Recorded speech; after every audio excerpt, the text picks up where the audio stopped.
বাবা, আপ লেগে গেল দেখি। ও দাদা ঠাকুর, সম্মেলনে সবাই যে চলে এসেছে গো, তাড়াতাড়ি মিটিংটা এবার শুরু করো। দাঁড়া তো বাপু দাঁড়া, বয়স্ক মানুষ আমি, তোদের মতো অত দৌড়ঝাঁপ কি আমি আর করতে পারি? এই তো এলাম, খালি জিরোতে দে। পেন নাম হয় দাদা ঠাকুর? হ্যাঁ রে ভূতি, অধিককার খবর কি? কচু আর তোর শাকচুন্নি পিসি এই সম্মেলনে এলো না যে বড়? হ্যাঁ গো দাদু, সেসব অনেক কথা, মিটিংয়ের শেষে সময় করে বলবো ক্ষণ। আর বচুর কথা বলো না, খুব দুষ্টু হয়েছে। রথের দিন বেলুনে চেপে সে মানুষের বাড়ি বেড়াতে গিয়েছে। শেওড়া গাছ থেকে এখনই নাম বলছি। নেত্রকালী, তোকে আমি ভালো মতন চিনি। তুই বাবুদের বউকে কেন লুকিয়ে রেখেছিস? বিশু, তোকে আমি ভয় পাই না। এ আমার অনেক পুরনো আস্তানা। আমাকে এখান থেকে তাড়ানো অত সহজ নয়। ছাঁটা জুতোর বাড়ি খেলে আর আমার সর্ষে পোড়া ছ্যাঁকা খেলে বাপ বাপ করে পালাবি তুই।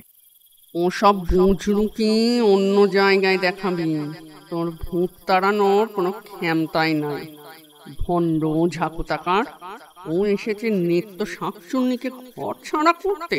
মুখ সামলে, তোর খুব বার বেড়েছে দেখছি। দাঁড়া, দেখাচ্ছি মজা।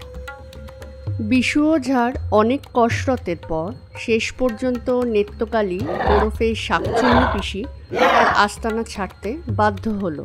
আর নতুন বউও সে যাত্রা প্রাণে বাঁচল। তবে দাপুটে শাকচুন্নির জোরালো প্রভাবে নতুন বউ সেই রাতটা অজ্ঞান হয়েই কাটালো। সবই তো শুনলাম রে ভূতি, কিন্তু এই বয়সে নেত্রর অমন ধারা ভিন্নতি কেন ধরলো বলতো দেখি?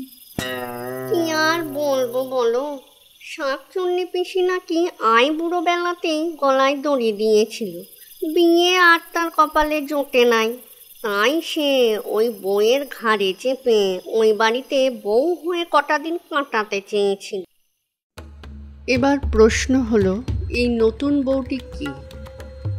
শুনুন তাহলে।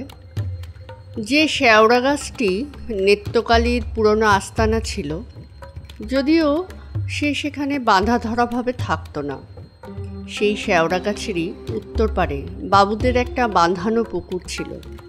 তারই পাশে গাঁয়ের বাবুদের বাড়ি, রায় বাবুদের মস্ত বাড়ি। এই তো মাত্র 3 মাস হলো বিয়ে হয়ে এসেছে এই নতুন বউটি। সব ঠিকঠাকই চলছিল, তবে এই দিন 15-20 হলো নতুন বউয়ের মধ্যে কিছু অস্বাভাবিক আচরণ লক্ষ্য করছিল তার শ্বশুর বাড়ির লোকজন। সেটি বাড়াবাড়ি জায়গায় গিয়ে দাঁড়ালো যেদিন মাঝরাত থেকে বউটি হঠাৎই উধাও হয়ে গেল। সে কি কাণ্ড! নিত্যকালের পেটে পেটে এত! তা যা বললেছ গো দাদা ঠাকুর, সেই থেকে আমাদের পশ্চিম পাড়ের ভূত সম্প্রদায় শাকচুন্নি পিসিকে এক ঘরে করে দিয়েছে। কি দুর্গন্ধ! সারাদিন গপ করে সব গিলেছে।